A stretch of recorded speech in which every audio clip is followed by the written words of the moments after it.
ভারতের seven sisters আঞ্চলিক রাজনীতিতে কেন এত গুরুত্বপূর্ণ আপনি জানেন? ডক্টর মোহাম্মদ ইউনূস অন্তর্বর্তীকালীন সরকারের উপদেষ্টা হয়ে সর্বপ্রথম তিনি কেন ভারতের সেভেন সিস্টার্স সম্পর্কে কথা বললেন? তার এই বক্তৃতা নিয়ে গোটা দেশে অনেক আলোচনা সমালোচনা হয়েছে এবং সেটা নিয়ে মানুষের কৌতূহল জেগেছে। আমিও দেখেছি ডক্টর মোহাম্মদ ইউনূস যখন অন্তর্বর্তীকালীন সরকারের উপদেষ্টার দায়িত্ব পান, তিনি তিনার বক্তৃতার মধ্যে সর্বপ্রথম বলেন, ভারতের সেভেন সিস্টার্স যদি বাংলাদেশের উপরে নজর দেয় তাহলে আমরা প্রয়োজনে ভারতের সেভেন সিস্টারকে মোকাবেলা করব, আমরা তাকে পরোয়া করি না। তার এই জ্বালাময়ী বক্তব্য আমার কাছে অত্যন্ত ভালো লেগেছে। আমার কৌতূহল জাগলো সেভেন সিস্টার্স মূলত কি। পরবর্তীতে আমি একটু রিসার্চ করে পেলাম, গুগলে এখনো পর্যন্ত আছে, আপনারা সার্চ করবেন যে ভারতের সেভেন সিস্টার্স কাকে বলে, তাহলে আপনারা সেখানে উত্তর পেয়ে যাবেন। ভারতের সেভেন সিস্টার্স সম্পর্কে জানতে হলে আমাদেরকে ফিরে যেতে হবে 1972 সালে, কারণ 1972 সালে ত্রিপুরার একজন বিখ্যাত সাংবাদিক, তার নাম হচ্ছে জ্যোতি প্রকাশ। সে 1972 সনে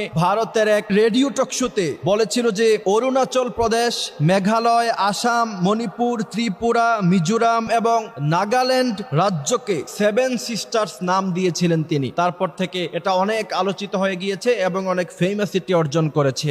এই সেভেন সিস্টার্স সম্পর্কে ডক্টর মোহাম্মদ ইউনূস যা বোঝাতে চেয়েছিলেন তা হচ্ছে ভারত এই 7টা রাজ্যকে কন্ট্রোল করে, এবং এই জ্যোতি প্রকাশ এই সেভেন সিস্টার্স নিয়ে একটি বই লিখেছিলেন, তার নাম দিয়েছিলেন তিনি ল্যান্ড অফ সেভেন সিস্টার্স। তারপর থেকে এই নামটি অনেক জনপ্রিয়তা পেয়েছিল, সেভেন সিস্টার্স নামে অনেক আলোচনা সমালোচনা হয়েছে শেষ পর্যন্ত। আমার কথা হলো ডক্টর মোহাম্মদ ইউনূস কেন ভারতের সেভেন সিস্টার্সকে বললেন যে আমরা তাকে পরোয়া করি না? তার কারণ হচ্ছে ভারত থেকে এই সমস্ত রাজ্যগুলিতে বুঝতে অনেক টাইম লাগে, অনেক সময় লাগে, কারণ অনেক ব্যাকওয়ার্ড রাস্তা দিয়ে এবং অনেক ঘুরে তারপরে হচ্ছে এই সমস্ত রাজ্যগুলিতে ভারত সরকারের পুষতে হয়, ভারত প্রশাসনকে পুষতে হয়। কিন্তু এরা যদি বাংলাদেশ থেকে ট্রানজিট করে, বাংলাদেশ থেকে রাস্তা দিয়ে যদি ওই সমস্ত রাজ্যগুলিতে যেতে পারে, তাহলে তাদের সময়ও কম লাগবে, অর্থও কম লাগবে। এই কারণে আওয়ামী লীগ সরকারের আমলে ভারত চেয়েছিল বাংলাদেশের ট্রানজিট পথ ইউজ করে, বাংলাদেশের ট্রানজিট পথ ইউজ করে ভারতের এই সমস্ত সেভেন সিস্টার্স রাজ্যগুলিতে পৌঁছবে। ডক্টর মোহাম্মদ ইউনূস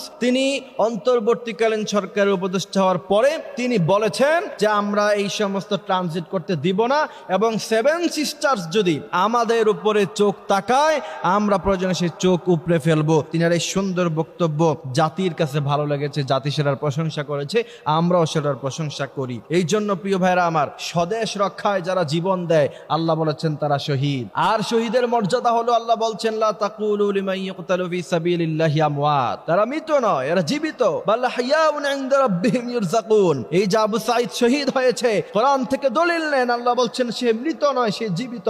যতদিন পর্যন্ত সে কবরে থাকবে আল্লাহ পাক তার জন্য রিজিক পৌঁছাতে থাকবে। সুবহানাল্লাহি ওয়া বিহামদিহি সুবহানাল্লাহিল আযীম। এই জন্য স্বদেশ রক্ষায় জীবন দেওয়া ইসলাম এটাকে সওয়াবের আওতাভুক্ত করেছে এবং বলেছে যে স্বদেশ রক্ষায় যারা জীবন দেয় এদেরকে আল্লাহ পাক শহীদ বলে ঘোষণা করেছেন।